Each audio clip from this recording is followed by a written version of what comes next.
All right, Schoology, you might be thinking, ugh, too many clicks. Well, guess what? I have a hack for you. As a teacher, you want to find some of the content that you've created. You know it's in Unit 2, but you can't remember where in Unit 2. And so you could click and click and click and click and eventually find it. Or you can click this handy dandy button right here and blam, there's everything that's in the folder. So now I'm not sure, is it week 2? Is it week 3? I can click right here and I can look, oh, nope, not week 2, must be in week 3. And there's everything in week 3. Oh, yep, there's the Inca video that I needed. So for teachers, this little button right here is a way for them to get to their content faster.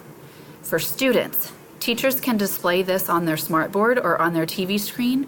And so when the teacher says Unit 2, Week 1, the student can see Unit 2 and can see Week 1, and then they know, the student knows where to click. That is my favorite Schoology hack.